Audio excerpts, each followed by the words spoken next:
ሰላም ጤና ይስጥልን ውድ አድማጭ ተመልካቾቻችን፣ በመከታተል ላይ የምትገኙት ጃኖ ቅማንት ሚዲያ ነው። ወቅታዊ ፕሮግራማችን አሁን ጀምሯል። ዛሬም እንደተለመደው በወቅታዊ ጉዳይ የተለያዩ መረጃዎችን ወደ እናንተ የምናደርስበት ሰዓት ላይ እንገኛለን። በዛሬው የወቅታዊ ጉዳይ ፕሮግራማችን የአማራ ጽንፈኞች የማይታከም በሽታ በሚል ርዕስ አንድ ውይይት ይዘንላችሁ መጥተናል። እንግዲህ የዛሬው ውይይታችን በዚህ ጉዳይ የሚያጠነጥን ይሆናል ማለት ነው። እንግዲህ ሰሞኑን ሲሳይ መንግስቴ የተባለ አንድ የአማራ ጽንፈኛ የተናገረው ንግግር አለ። ቅማንትንም ሌሎችንም ብሔሮች አስመልክቶ ይህ ንግግር መነሻ በማድረግ አጠቃላይ ሰፋ ያሉ ውይይቶች ወደ እናንተ ለማድረስ እንሞክራለን ማለት ነው። እንግዲህ መሰረታዊ ችግራቸው ምንድን ነው የአማራ ልሂቃን የሚለውንም እሱንም እናነሳለን።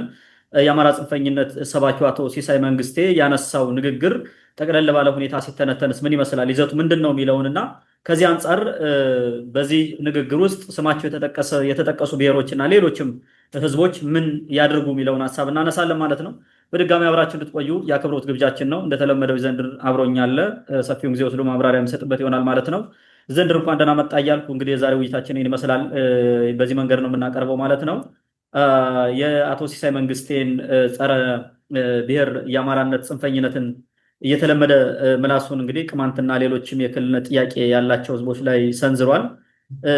አጠቃላይ ይህን በተመለከተ ምንድን ነው ያለው የሚለውን ለመሆኑ ምንድን ነው ነገሩ የሚለውን እሱን ለተመልካቾቻችን የሰየውን ድምፅ ምናልባት ማስገባት የምትችል ከሆነ እሱን ማስገብተህ ጠቅለል አድርገህ አንሳውና ወደሚቀጥሉ ጥያቄዎች ብናልፍ መልካም። እንግዲህ የነ ሲሳይ መንግስቴ ጸረ ብሔር አማራነት ወይም ጸረ ብሔር የአማራነት ጽንፈኝነት ሰሞኑን እንደገና ገርሽቷል። የተለመደ ከዚህ በፊት ሲያቀርበው የነበረውን ወይም ሲዘረጋ የነበረው ረጅም ምላሱና በቅማንትና በሌሎች በክልል ውስጥ የሚገኙ ህዝቦች ወይም በተለይ ደግሞ ጥያቄ ያላቸው ህዝቦች ላይ ዘርግቶታል። ያን ምላሱና አሁን መዘርጋት ጀምሯል።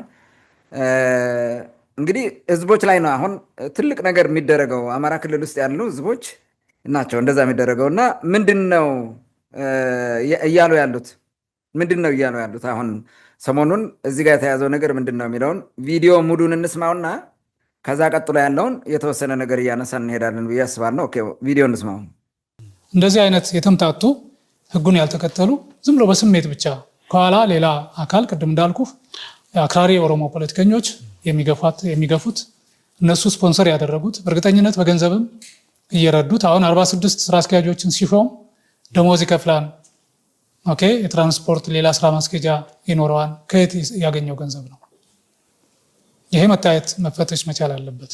የቅማንትና አገው ሸንጎ ደግሞ ከትግራይ ፖለቲከኞች በተለይም ከህወሓት የሚደገፉ ናቸው።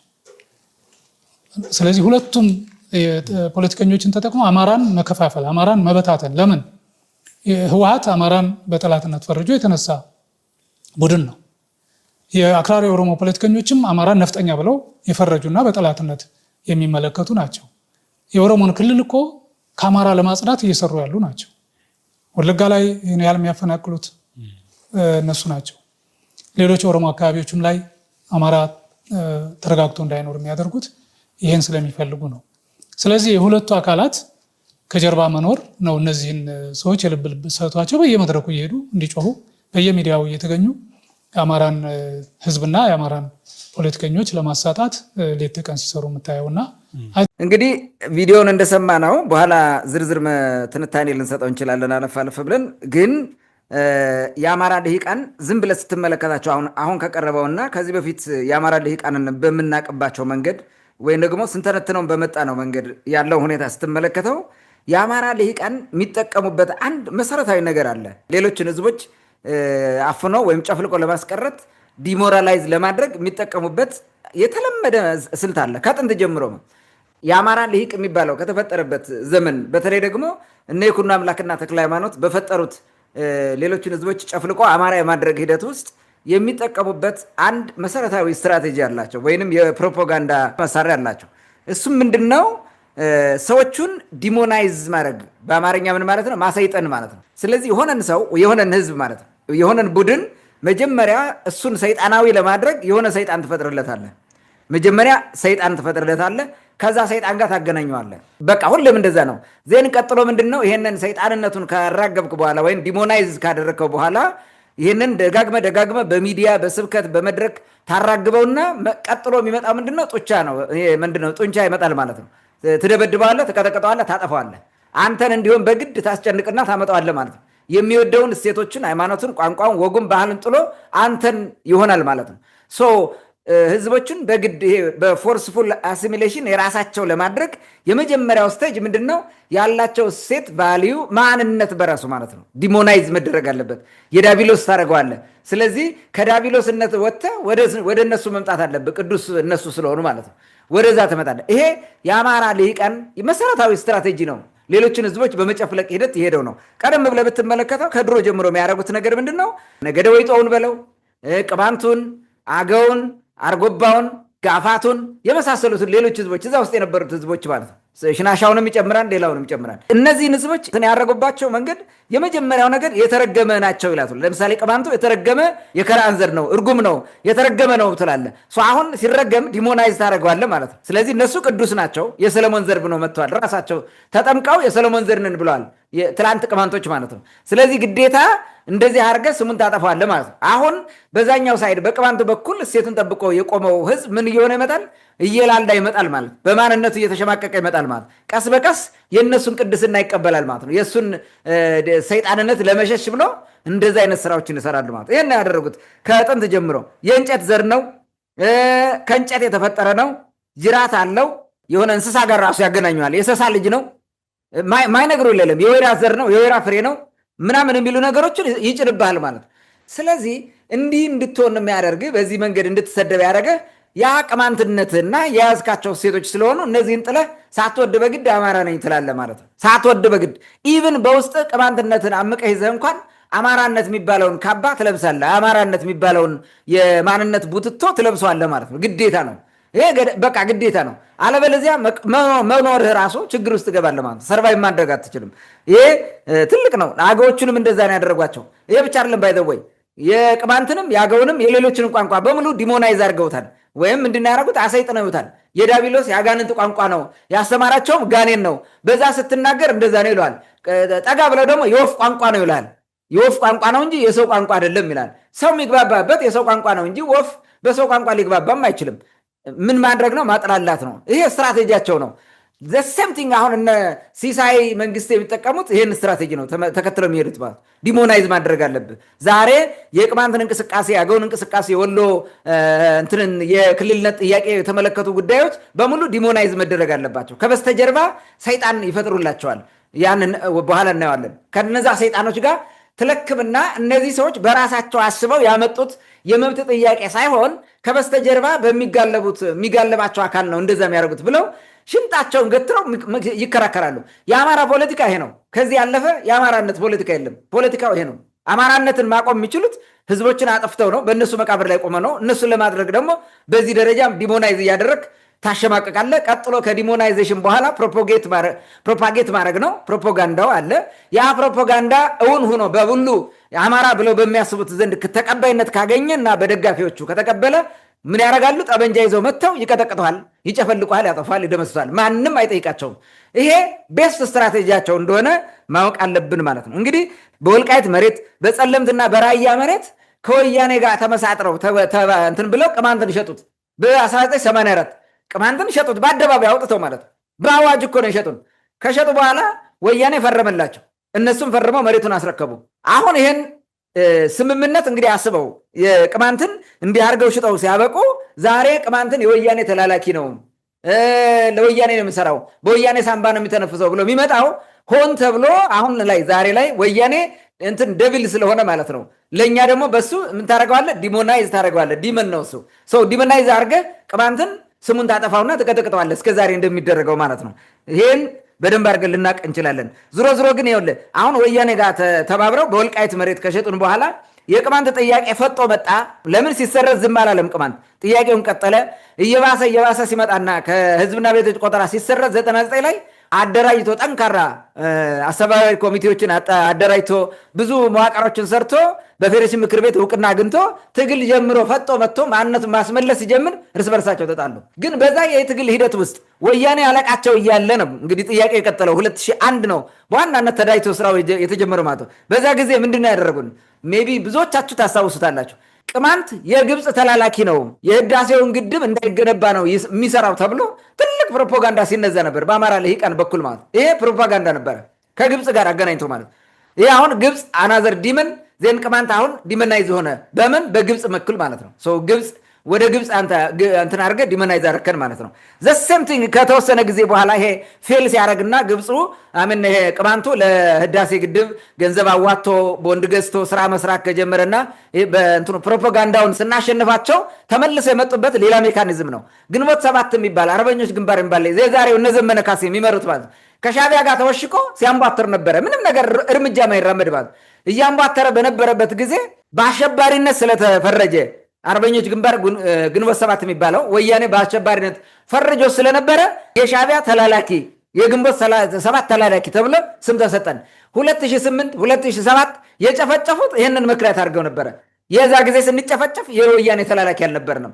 የሻቢያ ተላላኪ የግንቦት ሰባት ተላላኪ ነበረ ምንባለው ማለት ነው። ይህን ልንረሳው አንችልም። ከዛ በኋላ እንግዲህ 2010 መጥቶ ወይም ያ 2010 ወያኔ መጣላት ሲጀምርና ከውስጥ በፈጠራቸው እነዚህ የኦሮማራ ጥምረት ምናምን የሚባል የፖለቲካ ሻጠር እየተገለበጠ እየወደቀ ሲመጣ ኢሜዲየትሊ እንትኑ ተቀየረ።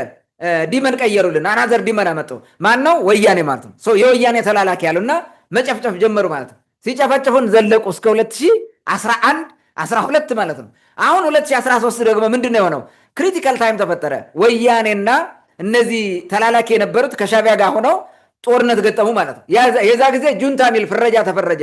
አሁን ከወያኔነት እንትን ይሄ ዲሞናይዜሽን ወጥተው ወደ ጁንታ አመጡና የጁንታ ያደረጉን ማለት ነው። ስለዚህ የመጀመሪያ ወያናይዜሽን ነበረ። እኛን ወያናይዝ ነበር የሚያደርጉን ወያኔ ነው። አሁን ደግሞ ምን አድርጉና ጁንታ አደረጉና በጁንታ መጥራት ጀመሩ። ጁንታም ይሁን ወያኔ ምንድነው? ዲመን ነው። እኛ ደግሞ በዛ የምንጠራ ያን የዲመንን ስብዕና ለእኛ ሰጡን። እሱ ሚነዳን እሱ ሚጋልበን አድርገው ሲያወሩ ነው የቆዩት። በቃ ይሄ ኖርማል ባህሪያቸው ነው። የፕሮፓጋንዳቸው ዋና አስኳሉ እዚህ ጋር ነው የሚመጣው ማለት ነው። አሁን ደግሞ የድሮም የወያኔ ምልምል ካድሬ የነበረው ሲሳይ መንግስቴ በነገራችን ወያኔዎች ናቸው። ወያኔ መለመላቸው ኢህአዴግ ያሰለጠናቸው ናቸው። ዛሬ ተመልሰው ወያኔን የሚሰዱት እኛንም የወያኔ ተላላኪ የሚሉት ይህ ሰውዬ ከራያ አካባቢ ተመልምሎ የወያኔ ካድሬ ነበረ ዋና ማለት ነው። ልክ እንደነ አብን እንደነ ደሳለኝ ጫማ ማለት ነው። እነሱ የኢህዴን ወይም የብአዴን ዋና አሽቋላጭ ነበሩ።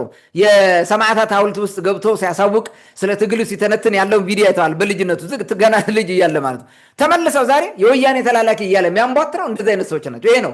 ሌሎችም ማለት ነው በሙሉ እነ ክርስቲያን ታደለ በላቸው ምናምን በሙሉ የወያኔ ተላላኪ የነበሩ በደንብ ስለማውቃቸው ማለት ነው። ተመልሰው ለእኛ ያን አለቃቸውን የእነሱን ዲሞን ለእኛ ይሰጡናል እና በዛ እየጠሩ እኛን ስም ያጠፋሉ ማለት ነው። እነዚህ ናቸው እንግዲህ ዛሬ ባገኙ አጋጣሚ ይህንን ቅማንትን ወያናይዝድ የማድረግ ወይንም ዲመናይዝ የማድረግ ፖለቲካ እየነዛ ነው ማለት ነው። ይሄ ሰውዬ ዛሬ አይደለም ይሄ ሰው ያደረገው ሰው እየነዛ ነው። ምን ታስባል ብለህ መጠየቅ ያስፈልጋል። እዚህ ጋር ምንድን ነው ያሰቡት? ሰሞኑን ወያኔ ከምርጫ ቦርድ ምናምን ስለተሰረዘና ጦርነት አይቀርም አይነት ነገር ስላለ ልክ 2013 እንዳደረጉት እኛ ጋር ደግሞ ተላላኪ ብለው የቅማንትን ህዝብ ይጨፈጭፋሉ ማለት ነው። እድሉን ያገኛሉ። አላማቸው ባይኩ ኮርኩሩቅ ቅማንትን መጨፍጨፍ ነው። ለመጨፍጨፍ ግን ምን ማስፈልጋል? ታፔላ መለጠፍ አለብህ። የዲሞናይዜሽን ሴሬሞኒ ማካሄድ አለብህ፣ መስበክ አለብህ ማለት ነው። ሶ they have already started እሱን ለማስፈጸም እየሄዱ እንደሆነ ማየት እንችላለን ማለት ነው። እንግዲህ ይሄ የአማራ ልሂቅ ራሱ ከገባበት የማንነት ቀውስ ለመውጣት አማራው እንደ ህዝብ በሌሎች ህዝቦች ላይ እንዲነሳ ወይንም እነሱ ሌሎችን ህዝቦች ለመጨፍለቅ ይዘውት የተነሱትን ፕሮፓጋንዳና ተግባራዊ ጭፍጨፋ እንዲደግፍላቸው ማለት ነው። ከጎናቸው እንዲደግፍ የማድረግ ስራ ላይ ናቸው ማለት ነው። አሁን ኦልሬዲ ዲሞናይዝ እያደረጉ ነው። ዜናያን ደግሞ እየሰበኩት ነው። ከስብከት ቀጥሎ የሚመጣው ጭፍጨፋ ነው ማለት ነው። የዚህ ፕሮፓጋንዳና አጠቃላይ የዚህ ስትራቴጂ እሳቤ ነው ሲሳይ መንግስቴ የሚባለው ሰውዬ ወጥቶ የተናገረው። ከዚህ በፊት ሲያረገው እንደነበረው ባለፈው የምክክር ኮሚሽኑ ሲሰራ በነበረው የባህር ዳሩ ስብሰባ ትልቁን የማፈን ስራ ሲሰራ የነበረው ይሄ ነው። በዚህ ቪዲዮም ወጥቶ ተናግሮታል። እኔ እኮ እዛ ነበርኩ ብሎ ማለት አይተዋል። መድረክ ላይ ከነሙግቾ ጋር ከኋላ ቆሞ ምን ሲያደርግ እንደነበረ ማለት ነው። ታንክ ዩ። መልካም እንግዲህ ከሲሳይ መንግስቴ ንግግር ተነስተህ ያቀረብካቸው ሀሳቦች እንደ አጠቃላይ የዚህ ሰው ብቻ ሳይሆኑ አጠቃላይ አማራ ልሂቃን እንደሆኑ መረዳት ይቻላል። አጠቃላይ ይህ ሰውዬ እንዳልከው አሁን ብቻ አይደለም፣ ስለ ቅማንት ከዚህ በፊትም ተናግሮ ያውቃል። በነገራችን ላይ እንደውም የሆነ ጊዜ በዚህ ሰውዬ ሀሳብ ተነስተን የሆነ ውይይት አቅርበን እናውቃለን። ተናግሮ ያውቃል ስለ ቅማንት ኮሚቴም፣ ስለ ቅማንት ትግልም፣ አጠቃላይ ስለ ቅማንት ሁኔታ እና አጠቃላይ ኢቨን ነገዱ አሁን የሰሞኑ በባለፈው ያቀረብ ነው የነዚህ ውጤት ነው። አጠቃላይ ቡድኑ የሚሰራው ይሄን ነው የሚሰራው፣ ጥላቻ ነው የሚሰራው። እኔ አንዳንዴ ግን ግራ የሚገባኝ የሆነ ስም ሲሰጡ ትላንትና እነሱ የነበሩበትን ቡድን ዛሬ ሲሰጡ አያፍሩም ወይ? ሰው ይጠይቀናል ብለው አያስቡም ወይ? ወይስ እነሱ ብቻ ናቸው ማህበራዊ ሚዲያ ላይ የሚለፈልፉት? ወይም ደግሞ ጠያቂ የለም ብለው አይጠይቁም የሚለው ሁልጊዜ ማነሳው የምጠይቀው ጥያቄ ነው።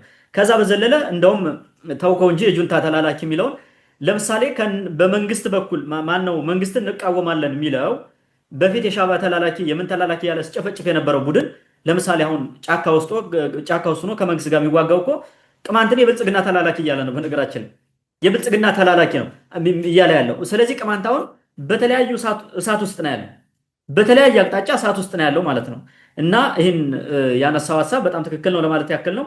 ግን አሁን ዋናውና ትልቁ ነገር እነዚህ የአማራ ልሂቃን ቅድም ስትል የነበረው ሲሳይ መንግስቴ ጨምሮ ይህን ሀሳብ እንዲያነሱ ወይም ደግሞ ይህን ጭፍጨፋ ለመፈጸም ቅስቀሳ እንዲያደርጉ የሚያነሳሳቸው መሰረታዊ ችግራቸው ምንድን ነው ምክንያታቸው የሚለውን ምክንያት አላቸው ወይ? ምን ለማድረግ ነው ይህንስ የሚያደርጉት የሚለውን ወደ አንተ ላምጣውና መቀጠል ትችላለን።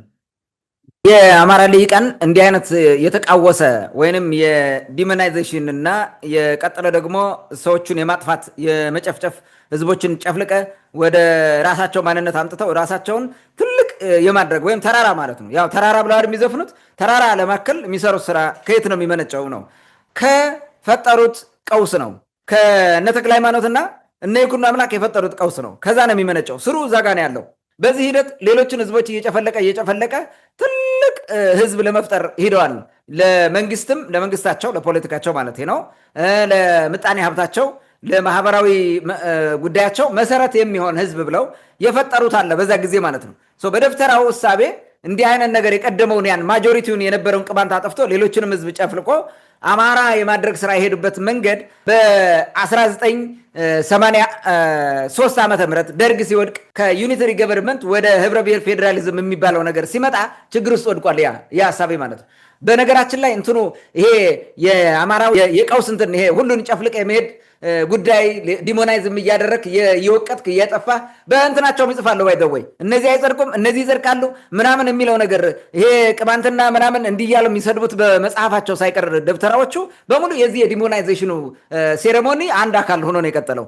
ስለዚህ ያ ነገር እንደዛ ሲያዋርዷቸው፣ ሲሰድቧቸው፣ ሲያጣጥሏቸው ጉማሬ ይበላል የሞተ በከተ ይበላል ምናምን እያሉ ሲያዋርዱት የነበረን ህዝብ ሰይጣን ነው አጋንንት ነው የእንጨት ዘር ነው ምናምን ሲለው የነበረው ህዝብ ዛሬ በህብረ ብሔር ፌዴራሊዝሙ 83 ዓመተ ምህረት በመጣው ለውጥ ምክንያት የመጣው የ1987 ህገ መንግስት ህብረ ብሔር ፌዴራሊዝምን ፕሮሞት ስላደረገና የህገ መንግስቱ አንቀጽ 8 የኢፌድሪ ሉዓላዊ ስልጣን ባለቤቶች እነዚህ ህዝቦች ናቸው ስላለና ህዝቦችን እኩል ስላደረገ አንቀጽ 39ም ህዝቦች ራሳቸውን በራሳቸው ማስተዳደር ይችላሉ ብሎ ስለደነገገ ኢቭን እስከ መገንጠል የሚል መብት ስለሰጠ ለነዚህ ይሄ ሰይጣናይዝ እያደረጋቸው ወይንም ደቢላይዝ እያደረጋቸው ሲመጣ የነበረውን እነዚህ ህዝቦች ጋር እንዴት እኩል ትሆናለህ ማለት ነው። ተራራው እንዴት ነው ወርዶ ከመሬት ጋር እኩል ይሆናል? ያ ትልቁ ችግር የመጣው ይሄ ነው። የሚጀምረው ከኃይለ ሥላሴ መውደቅ ጀምሮ ነው። ኃይለ ሥላሴ ሲወድቅ ያ ስርዓት አከተመ።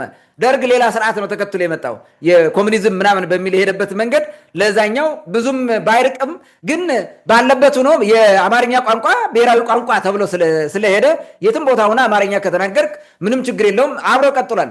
ግን ደግሞ ደርግ የወሰዳቸው እርምጃዎች አሉ። ከመሬት ጋር በተያይዞ በነፍጠኝነትም በምንም እየሄደ የትም ቦታ ሲወጠቡጥ የነበረው ሁሉ እንዲስተካከል ተደርጓል። መሬት ለአራሹ በሚል ስለተሰጠ ማለት ነው።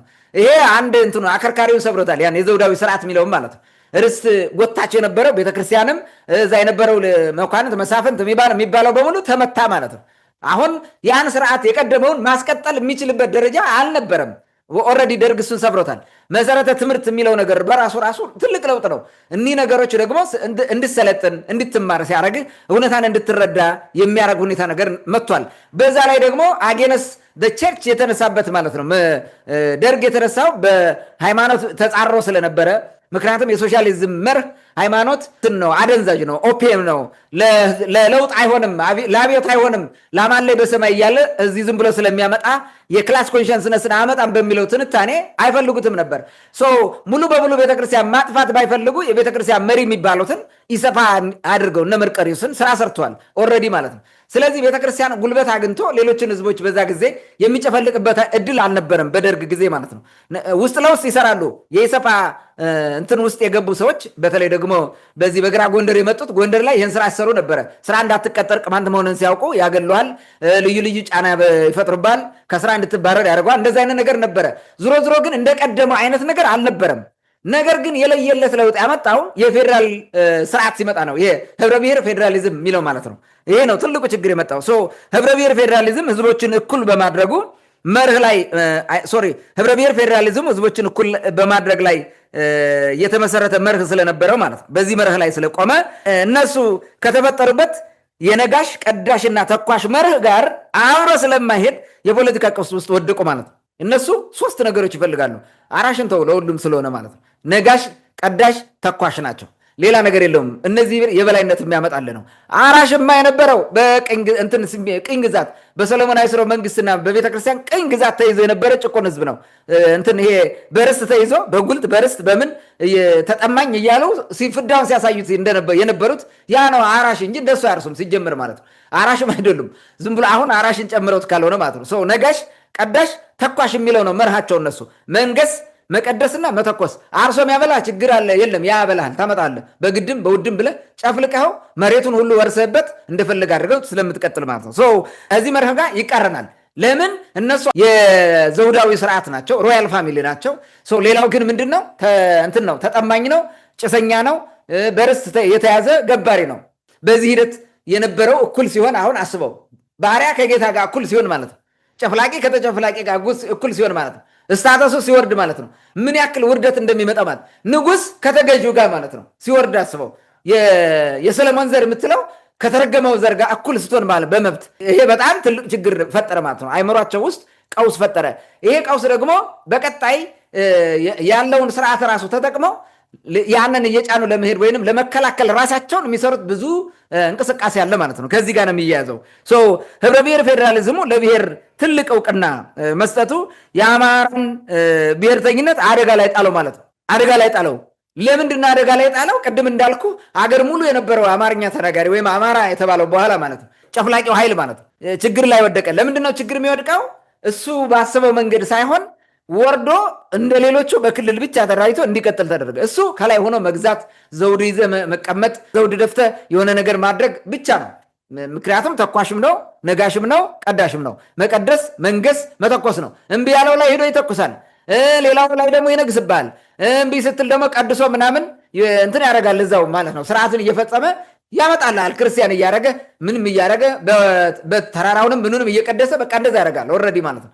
ከዛ ጋር አብሮ መሄድ ነገር አልሆነም ማለት ነው። የአማራነት እንትኑ ቻሌንጅ ተደረገ። ጥያቄ መጣ። ሁ አማ የሚል ጥያቄ መጣ ማለት ነው። አማራ ማን ነው የሚለውን ነገር ሳብራራ ችግር ውስጥ ትወድቃለህ። አንዴ ከተራራ ጋር ያገናኙታል፣ አንዴ ከሌላ ነገር ጋር ያገናኙታል፣ አንዴ ደግሞ ሌላ ነገር ያመጣሉ። ከክርስትናው ጋር ለመገናኘት ሄደው እሱ ችግር ፈጠረ። እስላሙን አማራ ለማድረግ የሞከሩት ነገር ችግር ውስጥ አሁን የተምታታ ማንነት ውስጥ ስለገቡ ችግር ፈጠረ ማለት ነው። ምን እንሆን? በሂደት ህብረ ብሔር ፌዴራሊዝም የሚባለው ጠንክሮ ከቀጠለ አማራ ክልል ውስጥ ያሉ ተጨፍልቀው አማራ ሆነው ያለቁ ግን ደግሞ ትርፍራፊ ህዝቦች አሉ፣ ያልጠፉ ማለት ነው። ያልጠፉ ጋፋቱ ወረድ ይጠፍቷል። ሌሎቹ አሉ ልክ እንደ ነገደ ወይጦ፣ ቅማንት፣ አገው፣ አርጎባና የወሎ ኦሮሞዎች አሉ። እነዚህ እንትን ናቸው፣ ሪሚነንትስ ናቸው። ከተጨፍልቆ ከቀረው አማራ ከሆነው ህዝብ የተረፉ ማለት ነው። በተአምር ተርፈው ያሉ ህዝቦች ናቸው። እነዚህን እውቅና መስጠት በአማራው ማንነት ላይ ምን ይፈጥራል የሚል ችግር ይሄ ጥያቄ መጣ ማለት ነው። ስለዚህ እነዚህ ትርፍራፊዎቹ ወይም ተረፈ አማራ በላቸው የቀደሙ ወደ አማራነት ተቀይረው የተረፉ ህዝቦች መጥፋት አለባቸው። ራሳቸውን ችለው ክልል መሆን፣ ራሳቸውን ችለው ማስተዳደር፣ ቋንቋቸው ማሳደግ፣ በቋንቋቸው መጻፍ፣ በቋንቋቸው መተዳደር የሚባለው ዳንጀር ፎር አማራን። ስለዚህ ምንም ይሁን ምን አማራን ሊያፈርስ ነው ይላል ጥያቄው። እዚህ ጋር በአማራ ተፈጥሯዊ ባህሪ ነው ያለው እዚህ ውስጥ ማለት ነው። ከአማራነት ውስጥ የሚወጣ ነው ጥያቄው። ይሄ ማለት ነው አሁን ታፍነው የቀሩ ህዝቦች፣ ያልጠፉ ህዝቦች ናቸው አይደል? እነዚህ ለአማራ ሁሉና አደጋ ነው ብለው ያስባሉ። አሁን ምንድን ነው የሚያደርጉልህ? ወያኔ ነው ይሄን ያመጣው ብለው አማራን ለማፍረስ ብለው ወያኔ የሰራው ነው ህብረ ብሔር ፌዴራሊዝም። ፖለቲካውን ይነዛብሃል ማለት ነው። በዚህ ፖለቲካ ሆነ ምንድነው የምታሰርገው? ቅድም የመጣው ነገር ይመጣል። ዲሞናይዝ ታደርጋለህ። ያን ዲሞናይዜሽን ፕሮፓጌት ታደርገዋለህ። የማስረጽ ስራ ሰራ ማለት ነው። ከማስረጽና ደጋፊ ካገኘ በኋላ ይሁንታ ተወስድና ምን ታደርጋለህ? የሌጂቲሜት የሆነ ፓወር ታገኛለህ። ለመደቆስ ማለት ትደቁሳቸዋለህ፣ ትጨፈጭፋቸዋለህ ማለት ይሄ ዋና ስራቸው ነው። በነገራችን ላይ የአማራ ልሂቅ እነዚህ ህዝቦች በአማራ ክልል ውስጥ ሆነው ነው መኖር ያለባቸው። አማራ ቃፊ ነው ይልህና ምንድነው የሚያደርገ ነገድ ወይጦች ምን እየተደረጉ ነው? በኢትዮጵያ ውስጥ ካሉ ህዝቦች የመጨረሻውን የከፋ ህይወት እየገፉ ያሉት ነገድ ወይጦች ናቸው። በፍዳ ህይወታቸው እየማቀቀ የሚገኙት ነገድ ወይጦች ናቸው። በዛ ላይ ደግሞ እየሰደበህ ማለት ነው። አግልለው የክልሉ ዋና ከተማ ባህር ዳር አካባቢ ያሉት እንኳን በጎንደር በኩል ያሉት ተመሳሳይ ነው። ግን ባህር ዳር ያሉት ራሱ የሚኖሩት ህይወት እኮ የሲኦል ህይወት እኮ ነው። ነገድ ወይጦች ማለት ግን አቃፊ ነው ይላል። የሰቆጣን እንትን አገዎቹ ሰዳቸው የመንገድ ይሄ መሰረተ ልማት የላቸው፣ በቋንቋቸው አይጠቀሙም። ዛሬ ድረስ ህክምና ለመሄድ በወሳንሳ ነው ተጭነው የሚሄዱት ሰው ተሸክሞ ማለት በአልጋ በወንበር ምናምን እያደረገ ተሸክሞ ነው የሚሄደው ህብረተሰቡ። በተደጋጋሚ የሚፈጠርባቸውን ችግር እኛ ስንዘግብ ነበረ። አካባቢው ካለው ተፈጥሯዊ ችግር አንጻር ሁሉ ያለው ነገር ማለት ነው። ለምን እነዚህ የሚያስባቸው የለም።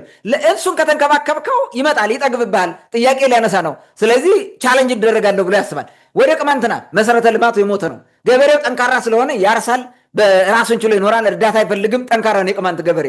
ግን መሰረተ ልማት የለም፣ መንገድ የለም፣ ትምህርት ይሄ ሆስፒታል፣ ትምህርት ቤት ምናምን የሚባል አይሰራም በፍጹም ማለት ኢቭን በአልማ እንኳ ገንዘብ ሰብስበው አንድ ቀን አንዲት ክላስሩም ማስፋፊያ ሰርተውልን አያውቁም ማለት ነው።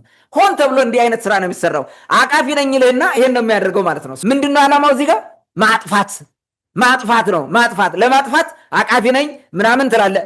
ይሄንን ፈንቅለ ስትወጣ ደግሞ ወደፊት ከመጣ ማለት ነው መብትን እጠቀማለሁ ብለህ ህገ መንግስታዊ ድንጋጌዎችን ተከትለ ስትመጣ ደግሞ የወያኔ ተላላኪ፣ የጽንፈኛ ኦሮሞ ተላላኪ ምናምን እያለ ያን ስም ይለጥፍልሃል ማለት ነው።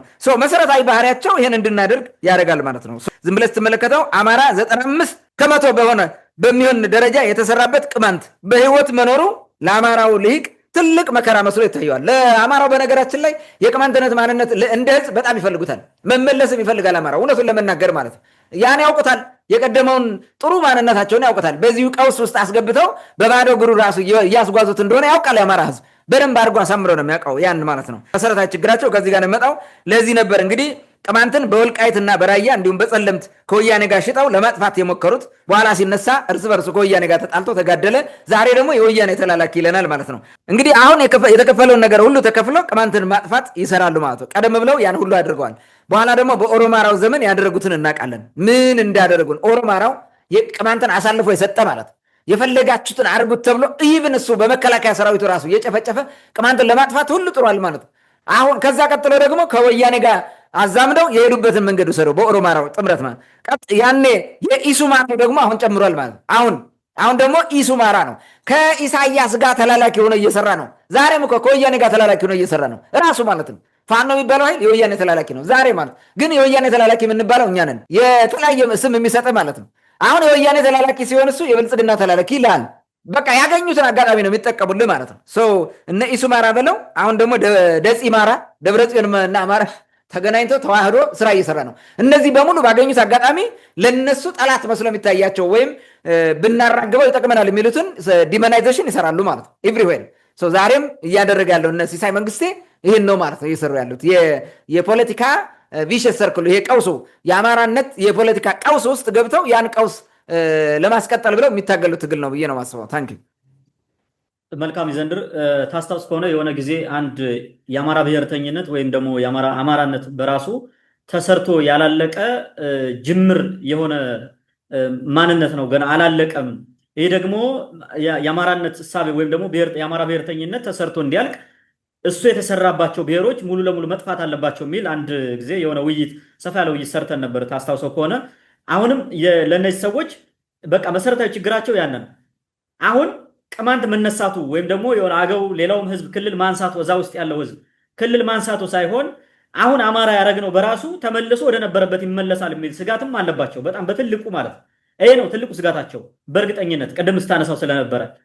ለምን አማራውን ራሱ ማይጠቅሙት ማያሰለጥኑት በባዶ እግሩ የሚሰዱት ጠበንጃ አሸክመው የሚያስፎክሩት እንዳይለወጥ አስረው የያዙት ወደ እውነተኛ ማንነቱ ይመለሳል የሚል ስጋት እንዳላቸው ቅድም ስታነሳው ነበረ። ይህ በእውነትም ይመስላል ብቻ ሳይሆን ደግሞ ነው እንደዛ ነው ሲጀመር እሳቢያቸውን በሙሉ ይሆናል አይሆን የሚለውን ግን ወደፊት የምናየው ይሆናል ማለት ነው። አሁን ደግሞ አሁን ቅድም ሲሳይ መንግስቴ የሚባለው ሰውዬ ወደ አነሳው ሐሳብ እንምጣና ቅድም በመግቢያችን በቪዲዮ አሰምተነዋል። እንግዲህ አማራ ጽንፈኝነት ሰባኪው ሲሳይ መንግስቴ የሰሞኑን ንግግር ይዘቱን አጠቃላይ በተመለከተ ትንታኔ የሚያስፈልግ ይመስለኛልና አጠቃላይ የዚህ ሰውዬ ንግግር ምን ይመስላል ይዘቱ የሚለውን ወደ አንተ ልምጣ።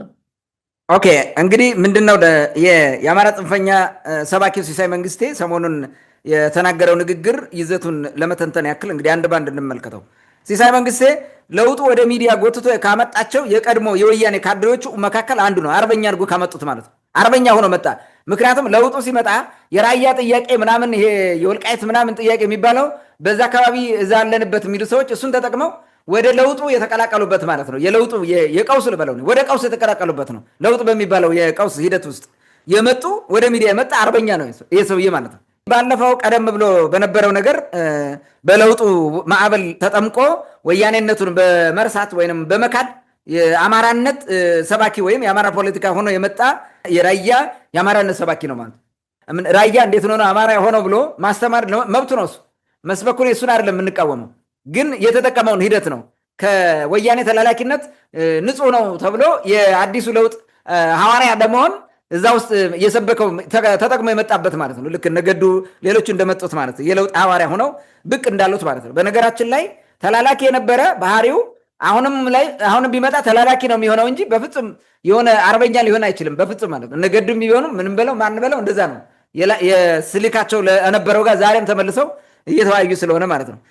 ትልቁ ችግር የራያን ህዝብ ነፃነት እየሰበከ የቅማንትን ነፃነት ለመድፈቅ ማንቋረሩ ነው ይሄ ሰውዬ ማለት ነው። በጣም ነው የሚያሳዝነው። ለራያ መብት ከታገልክ የራያ ህዝብ መብት አለኝ ብሎ ከጠየቀና የራያ ህዝብ አማራ መሆን አለበት ብለህ ካመንክ ቅማንት የሆነ ሰው ቅማንት መሆን አለብኝ ብሎ ሲመጣና ራሴን በራሴ የማስተዳደርበት ክልል ያስፈልገኛ ብሎ ሲመጣ የወያኔ ተላላኪ የምናምን እያልክ መሳደብ የጤነኛ ሰው ባህሪ ነው ወይ ብለህ ጠይቀው። የአማራ ልሂቃን እነሱ የሚሰሩት እርኩስ ቅዱስ፣ እኛ የምንሰራው ቅዱስ ደግሞ እርኩስ ነው በእነሱ እይታ ማለት ነው። ትልቁ ችግራቸው እነሱ እንደዛ ነው። ኢቭን ተመሳሳይ ስራ እነሱ የሚሰሩት እኛ የምንስራው፣ እኛ የሰራነው እርኩስ ይሆናል፣ እነሱ የሰሩት ግን ቅዱስ ይሆናል። ዋና ተግባራቸው ይሄ ነው። ትልቁ በሽታቸው ማለት ነው። ትልቁ ችግር ይሄ መሰረታዊ ችግር ነው። የወሎ ህዝብ ጥያቄ ካለው የወሎን ህዝብ ጥያቄ ለመድፈቅ የህግ አማራጮቹ ወይም በህግ በኩል ለመድፈን ወይ ምናምን የምታደርገው ነገር ሊቆም አይችልም። የህዝቡ ጥያቄ ከሆነ የፈለገ ሴራ ብታሰር ሊቆም ስለማይችል ማለት ነው። የራያን አማራነት እየሰበከ እኛ አማራ አይደለንም ብሎ ወሎ ሲመጣ ችግር አይደለ ከራሱ ቀውስ ነው የሚመለከተው ማለት የራሱን ቀውስ ለማከም የሌሎችን መብት መድፈቅ አለበት። ተመልከት፣ የቅማንት ጥያቄ አማራነት አይደለም ቅማንትነት ነው። ራያው ደግሞ ራያነቱን አይደለም የሰበከው ይሄ ሰውዬ ማለት ነው። የአማንነት ቀውስ ውስጥ እንደገባ ተመልከተው። ራያ ነው ለእኔ ማለት ነው። ወልቃይትም ወልቃይቴ ነው፣ ትግሬም አማራም አይደለም ብዬ አምናለሁ። ራያነቱን እንዲሰብክ ማድረግና በራያነቱ እንዲቆም ማድረግ ትተህ አማራነት የሚል ተላላኪነት ወደ አማራ ተላላኪነት ስትመጣ የግዴታ አማራ አይደለም ብሎ የቆመ አገው፣ አማራ አይደለም ብሎ የቆመ ኦሮሞ፣ አማራ አይደለም ብሎ የቆመ አርጎባ፣ አማራ አይደለም ብሎ የቆመ ነገደ ወይጦ፣ አማራ አይደለም ብሎ የቆመ ቅማንት ጠላት ነው ማለት ነው። ስለዚህ ለዚህ ዲሞናይዜሽን ስራ ትሰራለህ ማለት ነው። ይሄ ነው ልሂቃኑ፣ ይሄ ነው የአማራው ልሂቅ። ቀደም ብሎ እነ እንትና ሳይፈጠሩ ማለት ነው እነ ሲሳይ መንግስቴ ሳይፈጠሩ ቀደም ብሎ ያደረጉት ይሄን ነው። በግድ እየጨፈለቀ ሌላውን ማለት ነው። አንዳንዱም የወቅቱ የፖለቲካ ስርዓት በቃ ተጠቃሚ ለመሆን ብሎ እኔ አማራ ነኝ እያለ እየፎከረ የገባም በኋላ ቀውስ የገባለ አማራነት ችግር መሆኑ ቀውስ ማምጣቱ ሲረዱ ደግሞ ተመልሰው ሊወጡ ሲሉ ያን እነዛን ህዝቦች የሚጨፈጭፍ የሚረግጥ ቡድን ነው። ዘሴምቲንግ አሁን ሲሳይ መንግስቴ ከራያነት ማንነቱ ወጥቶ ማለት ነው። አሁን ይኸውልህ ከራያነት ማንነት ወጥተ ወደ አማራነት ከመጣ ለምንድን ነው ከራያነት ወጥተ ወደ ትግሬነት መሄድ የከበደ? ዋት ዘ ፕሮብሌም? ሁለቱም የአንተ ማንነት አይደሉም። ምንድን ነው ችግሩ? ይሄ ነው ቀውስ ማለት ነው። መሰረታዊ ታሪክ እኮ አሁን ይኸውልህ የራያን ከባቢ ሄደህ ብታዩት ቀደም ብሎ በዚህ በ17ኛው 16ኛው መቶ ክፍለ ዘመን ከዛም በፊት የነበረ ሌላ እንትን ነበረ። አንጎት የሚባል ሌላ ግዛት ነው የነበረው፣ ሌላ ማንነት ነው የነበረው። ይታወቃል እኮ ዛሬ አማራ ነኝ ትግሬ ነኝ በሚል ቀውስ ውስጥ ከተውት ህዝቡን መከራው የሚያሳዩት እንደነዚህ አይነት የተማሩ መሀይሞች ናቸው። የተማሩ ማህይሞች ማለት በቃ መተህ ትልቅ ቅርጫት ከያዘ ውስጥ ገብተህ የአንዳይቱ ቅርጫት አንሳብህ አልፈልግም ብትላለህ ማለት ነው። ትግሬነትን ጠልተህ አማራነትን ትቀበላለህ። ራያነት ላይ መቆም ካልቻልክ ማለት ነው ትልቁ ቀውስ። ስለዚህ የእሱን ቀውስ ለማትረፍ እሱ የመጣበትን እሱ መጥቶ የኔ ነው ትልቅ ማንነት ነው ብሎ የገባበትን አማራነት አንፈልግም ብሎ በማንነቱ የቆመን ቅማንት ትቃወማለህ፣ አገውንም ትቃወማለህ። ኢቭን የወሎ ህዝብ ራሱ እኔ አማራ አልሆንም ብሎ ከተነሳ ማለት የህዝቡ ጥያቄ ከሆነ እሱ ከሆነ ጥያቄው የተጣጣፈ ነው። ባይ ዘ ወይ ፓርቲ መስርተው እየታገሉ ነው። እንትን ካለ ለምን ትቃወማለህ? ዋይ በአንተው ተጻራሪ ስለሆነ እንጂ ለህገ መንግስት መከበር ወይም ለህግ መከበር ብለህ አይደለም። ህግንም ለራስ ጥቅም ነው እንደፈለገ አድርገህ ማስፈራሪያ አድርገህ የምትጠቀመው ማለት ነው። ይሄ ነው ድንቁርና ማለት ይሄ ነው። የተማረ ደንቆሮ ማለት ምክንያታዊ ያልሆነ ማለት ነው። እንዲህ አይነት ነገሮች ናቸው ትልቅ ችግር እየፈጠሩ የመጡት ማለት ነው። ይህን በደንብ አድርገን ማየት እንችላለን።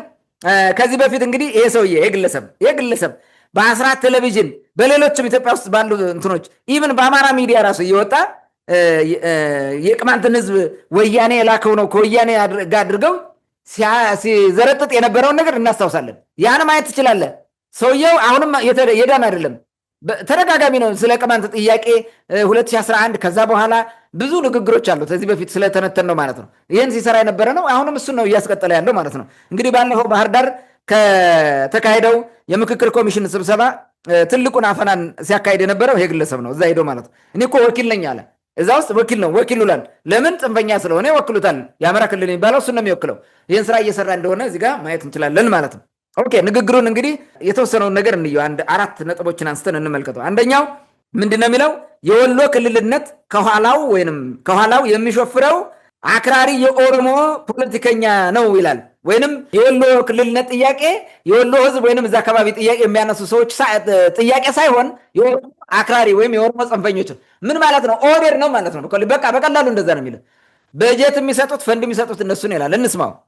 እንደዚህ አይነት የተምታቱ ህጉን ያልተከተሉ ዝም ብሎ በስሜት ብቻ ከኋላ ሌላ አካል ቅድም እንዳልኩ አክራሪ የኦሮሞ ፖለቲከኞች የሚገፉት እነሱ ስፖንሰር ያደረጉት በእርግጠኝነት በገንዘብም እየረዱት አሁን 46 ስራ አስኪያጆችን ሲሾም ደሞዝ ይከፍላል።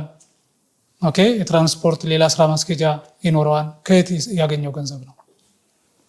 ይሄ መታየት መፈተሽ መቻል አለበት። ኦነግ ነው ወይንም ኦህዴድ ነው የሚመርዘው የሚሾፍረው የኦሮሞ ጽንፈኞች ናቸው ይህን እየሰሩት ያለው ብሎ ለመናገር የወሎን ህዝብ ክልልነት ጥያቄ ዲሞናይዝ ማድረግ ያስፈልጋል ማለት ነው። አየህ ለማቆም ነው። አንደኛ መረጃ ማምጣት አለበት። እሱን በተመለከተ ማለት ነው። ያቀረበው መረጃ የለም፣ ክስ ነው የሚያቀርብልህ።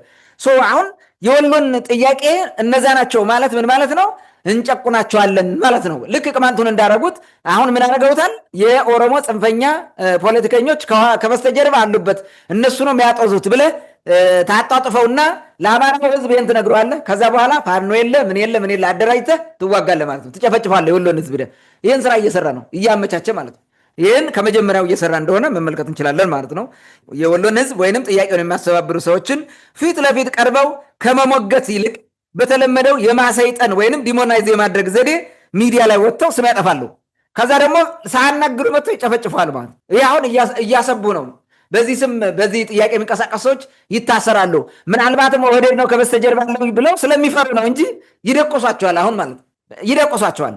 እንዲህ አይነት ስራዎችን እንደሚሰሩ ማየት እንችላለን። የኦሮሞ ልሂቃን ይህንን ቡድን ሲደግፍ የሚያሳይ ማስረጃ ማቅረብ ያስፈልጋል። እስካሁን ምንም አንድ ማስረጃ አላሳዩንም። ወሎ ክልል መሆን አለበት የሚል በዛኛው ሳይድ ሲሰሩ ወይንም ገንዘብ ሲሰጡ ሲደግፉ የሚያሳይ ወይንም ስልጠና ምናምን ሲሰጧቸው ፓርቲ አደራጅተው እነሱ የሆነ ነገር ሲያደርግ የሚያሳይ እንትን የለም። አብሮ እኮ የሚሰራው ከነሱ ጋር እሱ ነው፣ ከኦህዴዶቹ ጋር የሚሰራው አዲስ አበባ ቁጭ ብሎ እኮ ነው ከነ እንትና አዳነች አበቤ ጋር አብሮ ነው የሚሰራው የግለሰብ ማለት። ግን እዚህ ጋር ወጥቶ ሌላ ነገር ያወራል ማለት ነው።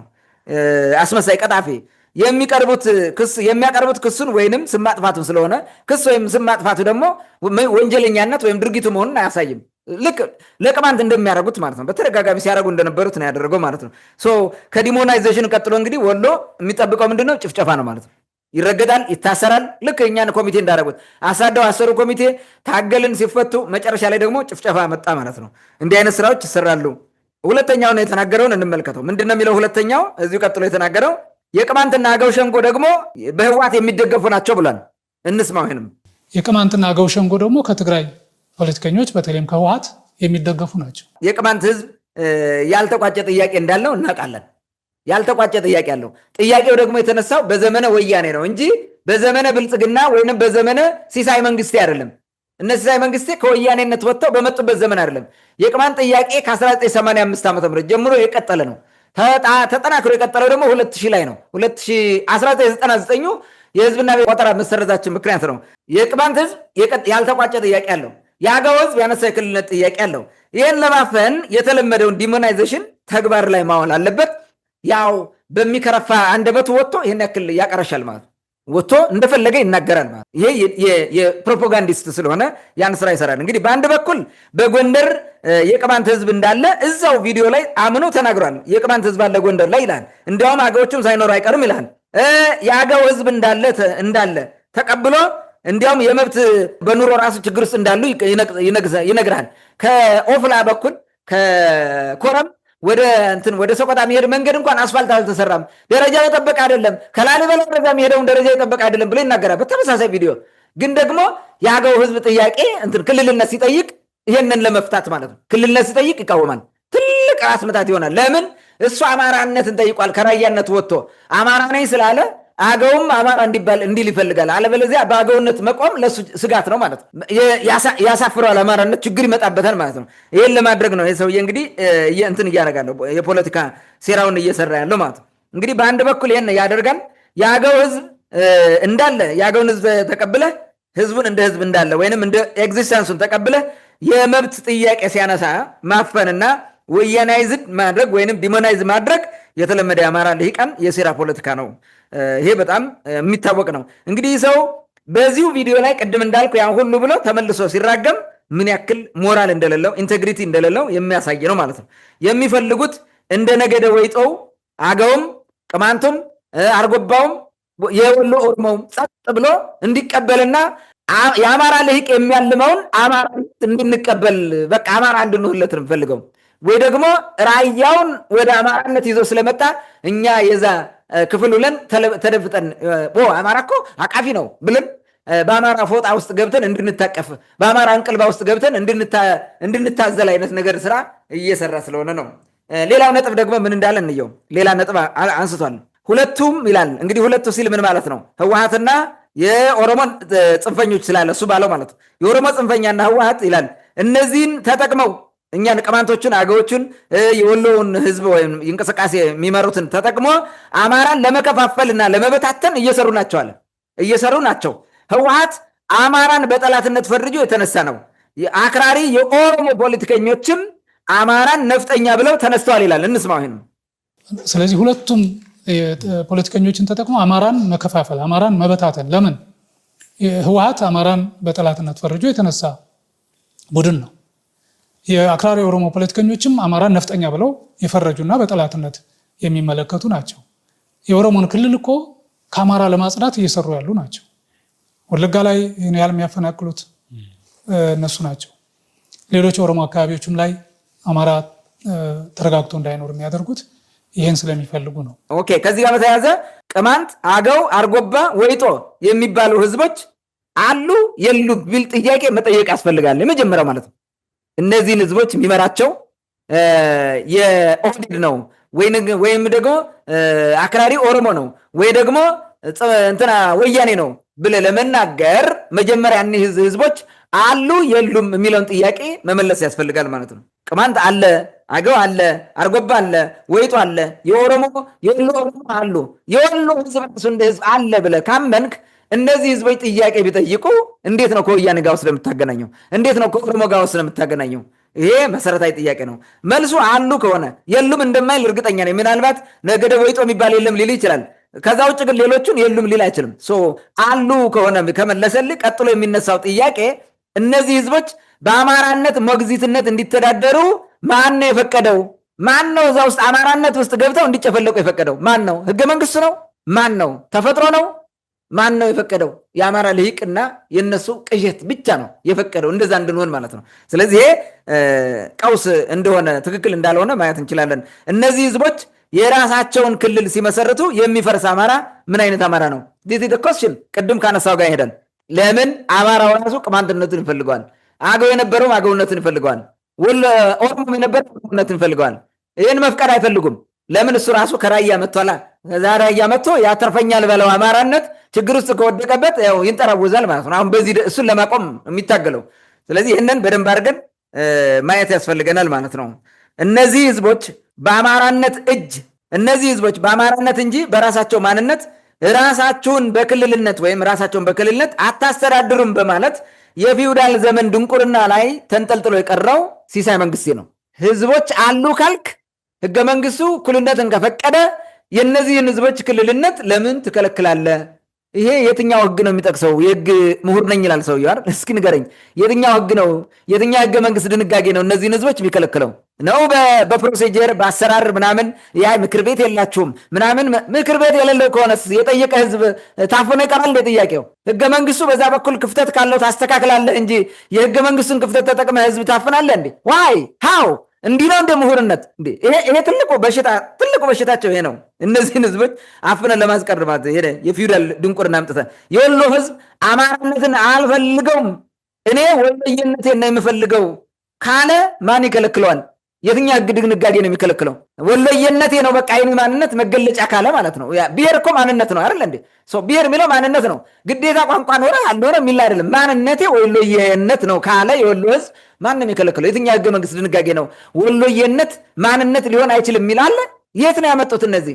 ይሄንን መፍቀድ አለበት። ይሄ ነው የህግ ምሁር ህገ መንግስቱን ያውቃለው ምናምን ብሎ የሚተነትን ወጥቶ የሌሎችን ህዝብ እንትን እያጠፋ የአማራነትን ማንነት ሊጠብቅ የሚሞክር እኔ እንዴት ብለህ ትገልጸዋለህ?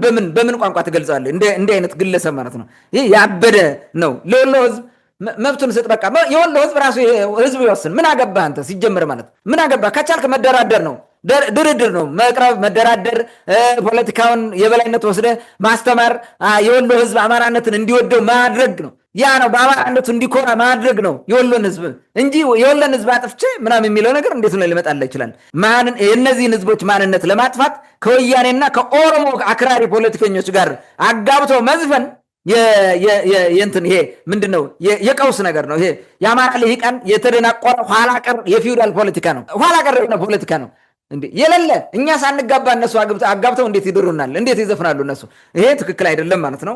እንግዲህ ይሄን ህዝቦችን አሰይጥኖ የመባረክ የሚባረከው በማን ነው? በአማርነት። የአንተ ማንነት ሰይጣን መሆን አለበት። በማን? በወያኔ ሰይጣን በተባለ ወያኔ ሰይጣናዊ ታደርገዋለህ።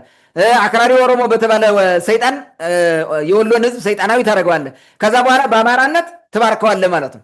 ብሩክ የሆነው ማን ነው? በአማራነት ነው ማለት ነው። በአማራነት ካልባረኩ በአንተ ማንነት አትቆምም፣ ሰይጣንና አጠፋለሁ ነው። ይሄ በቃ የሞተ የወደቀ የደብተራ ፖለቲካ መሆኑን በዚህ መረዳት እንችላለን። ሌላ እንግዲህ ለዚህ ደግሞ ምን ብላ መሰለ፣ በጣም የሚገርም ነገር ረዘም ያለ ንግግር የተነገረው የፋኖ እንባ ጠባቂ ሆኖ የተከራከረውን እዛው ንግግሩ ላይ ማየት በጣም ጠቃሚ ነው። ምን አለ መሰለ፣ በዚህ ቪዲዮ ላይ የወሎ ማንነት ጥያቄ የወሎነት ክልል ጥያቄ የሚጠይቁት የፋኖን ኃይሎች እንትን ይሄ አሸባሪ ብለው ተናግረዋል።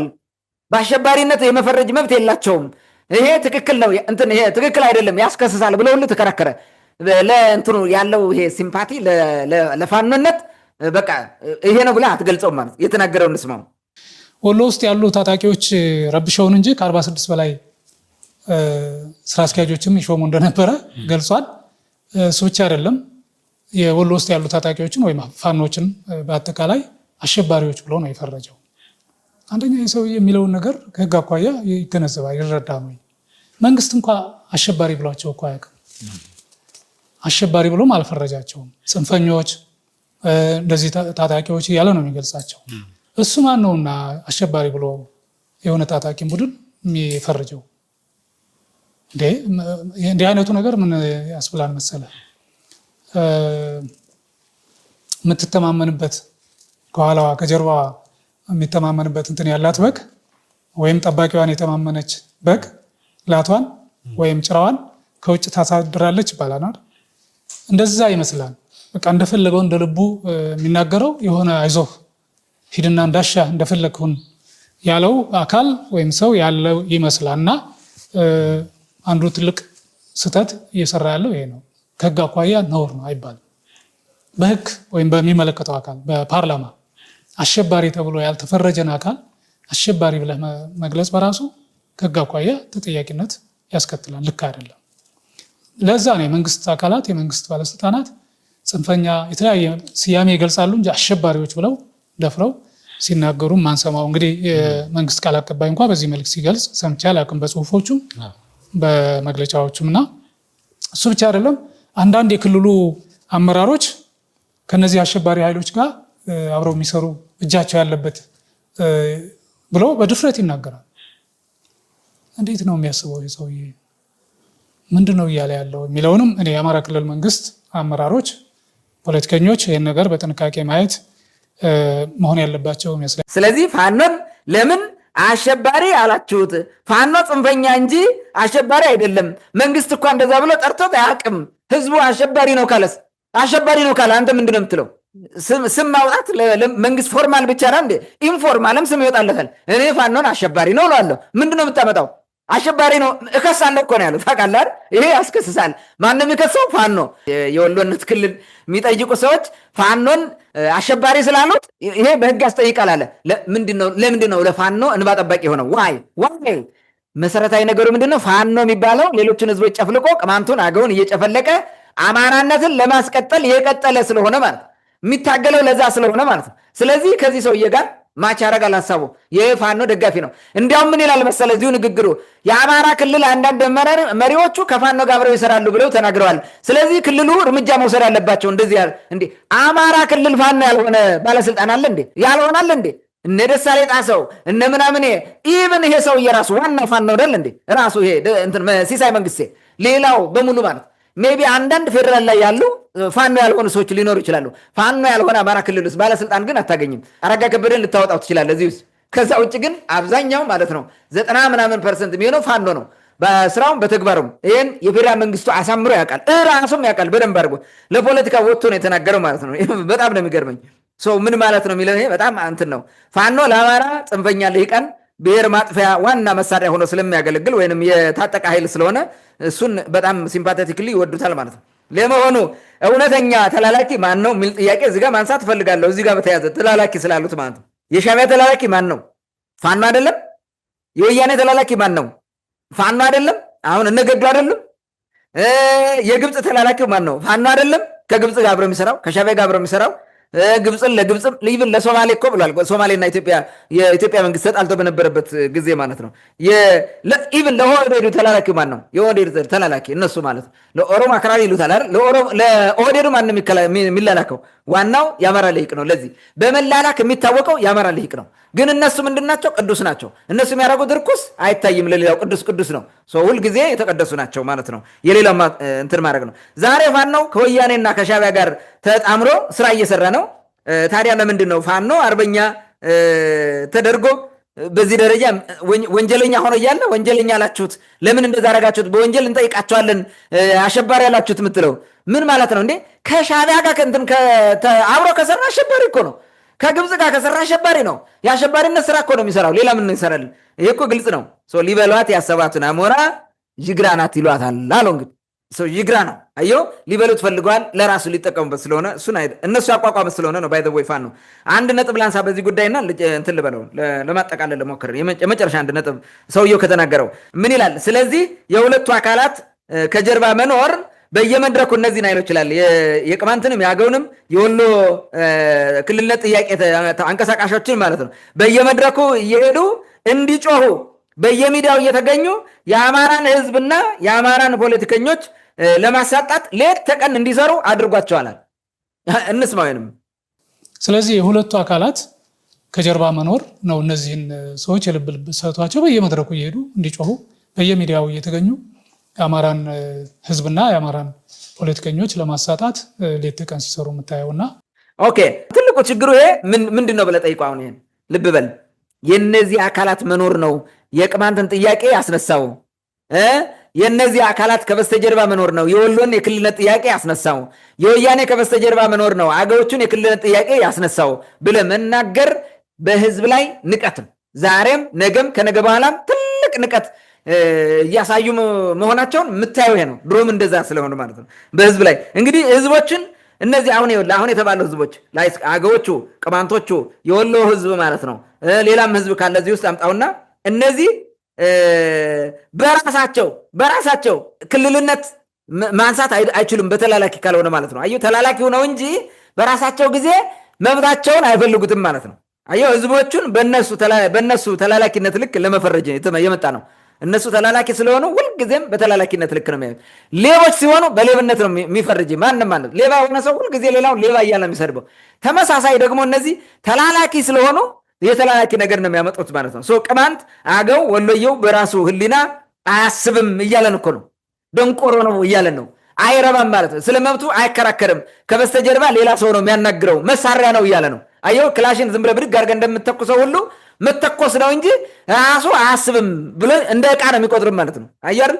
እኛ ምንድን ነው የሚሉ አቃፊ ነን ሲሉ የሚያቅፍህ ዕቃ አድርጎ ነው የምትለውም ሁሉ ዝም ብለህ እሱ የሚልህን ብቻ እያደረግህ የምትኖር ህሊና የሌለህ ገልጡ ሆነ እንድትኖር ነው የሚፈልገው። አየው አይደለ?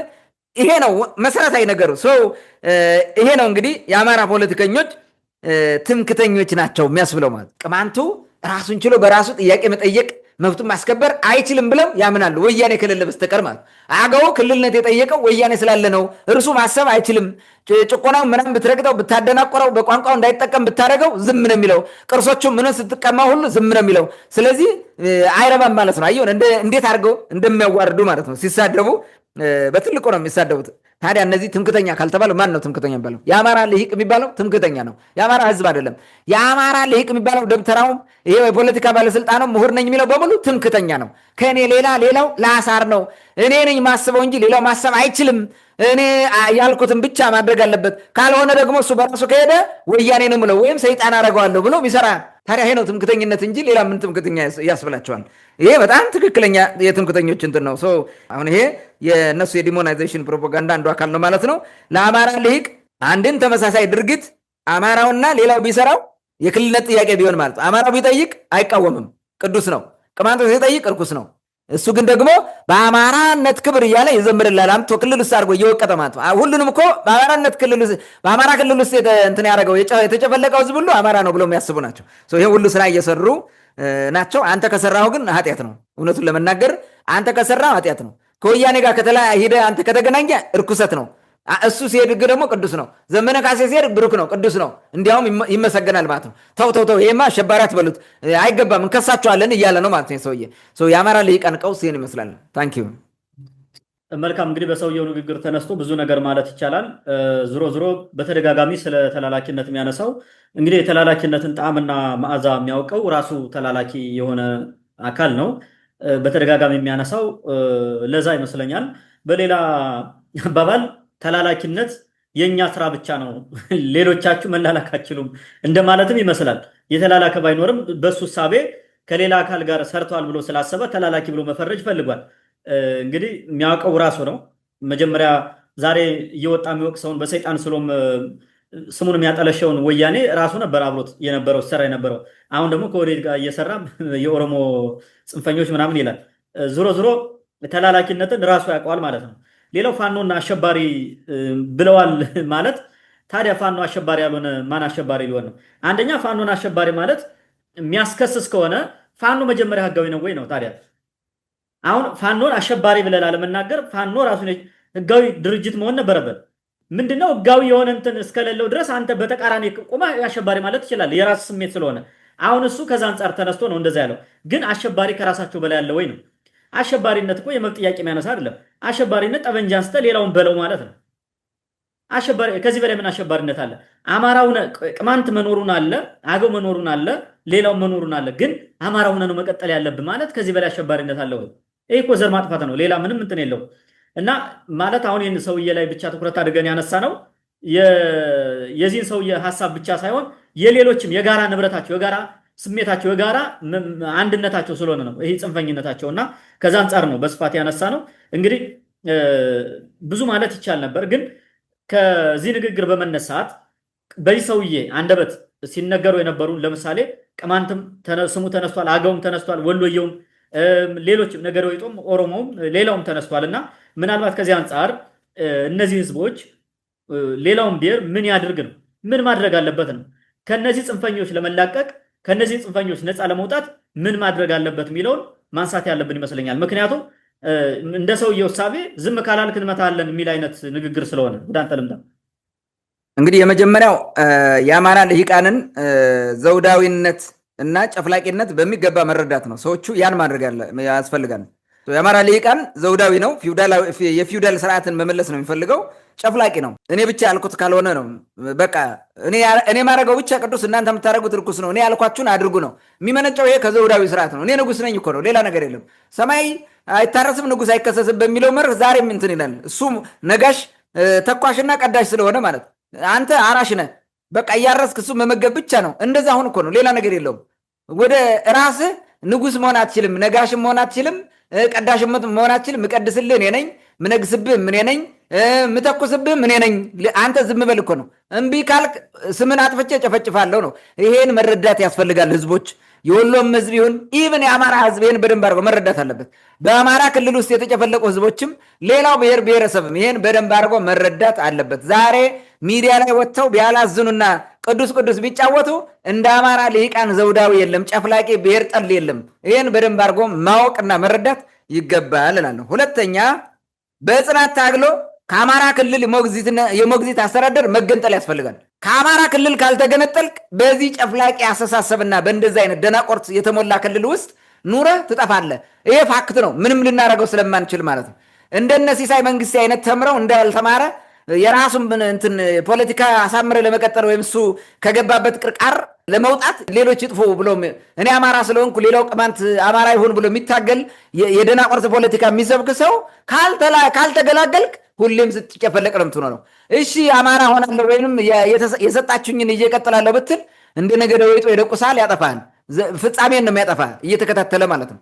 ስለዚህ ይህንን በደንብ አድርጎ መረዳትና በጽናት መታገል ያስፈልጋል። ከክልል 3 መገንጠል ማለት ምን ማለት ነው? ራስን ችለ ክልል መሆን ማለት ነው። በቃ አለቀ። ከክልል 3 ትገነጠላለህ። አንቀጽ 39 ተጠቀምክ ማለት ነው። እስከ መገንጠል የሚለውን መብታችን አፕላይ ማድረግ አለብን። የወሎ ህዝብ ሁሉም ጥያቄው የራሱ የህዝብ ጥያቄ ከሆነ መገንጠል አለበት። ከአማራ ክልል ምን ያደርገውላት? ጨፍላቂ ማለት ነው። ከሚጨፈልቅህ ራስን ወሎዬ ብለህ ክልል መስርተህ መቆም መብታቸው ነው። ማን ይከለክላቸዋል? ቅማንቱም እንደዛ ነው። በራሱ ክልል ሲቆም በአማራነት ገዢ ሞግዚት አይተዳደርም። በክልሉ ራሱ በራሱ ማስተዳደር ይችላል ማለት ነው። ይሄ መሰረታዊ ጉዳይ ነው። ሶስተኛው የህብረ ብሔር ፌዴራሊዝሙን ስርዓት የበለጠ አጠናክሮ እንዲቀጥል ማድረግ። አሁን የአማራ ልሂቃን እየታገሉ ያሉት ህብረ ብሔር ፌዴራሊዝሙን ለማጥፋት ነው። በተቃዋሚም ሆነው የሚምጡ መንግስትም ጋር ሆነው ቢሰሩ ይህን ህገ መንግስት ካላጠፋ ነው ሰላም አይሆንም፣ ስልጣንህ አይጸናም እያሉ ለአብይም ይመክራሉ፣ ሌላም እንሰራሉ። በምክክር ኮሚሽን ምንም የሚሰሩት ነገር ይሄ ነው። መከላከያው እኮ እንዲህ ብሏል ምናምን እሱ እኮ ምናምን እያለ ያወራል እዛ ላይ ማለት ነው። የሚፈልጉት እንደዛ ነው። ለምን ሁሉም በሀገር ደረጃ እንደዛ ሆኖ ህገ መንግስቱ ፈርሶ ከጸረ ህገ መንግስት በሆነ መንገድ ሌላ አስተዳደር የጂኦግራፊ ፌዴራሊዝም ስንመሰረት ነው ብለው እየሰሩ ስለሆነ ማለት ነው። ይሄ ህብረ ብሔር ፌዴራሊዝም ጠል የሆነ የአማራ ፖለቲካ እንደሆነ ማወቅ አለብን ማለት ነው። ይሄንን የበለጠ ታግሎ ፌዴራሊዝሙ እንዲጠነክርና እንዲቀጥል የማድረግ ስራ መሰራት ያስፈልገዋል ብዬ አምናለሁ።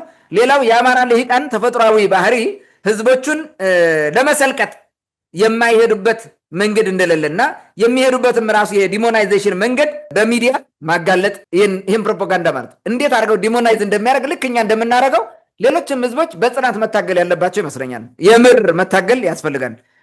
ሌሎችን ስም አጥፍተህ ከዛ በኋላ መቀጥቀጥ የሚባል የሰይጣን ስራ መቆም አለበት። አምስተኛ አማራው እንደ ህዝብ ከሌሎቹ ኢትዮጵያውያን እኩል እንጂ የተለየ መብትና ታሪክ እንደሌለው ማስረዳት ያስፈልጋል። የተለየ መብት የለውም። በኢትዮጵያዊነቱ ምንም የተለየ እንትን የለውም። እሱን ለብቻ የሚያደርገው ልዩ መብት የለውም።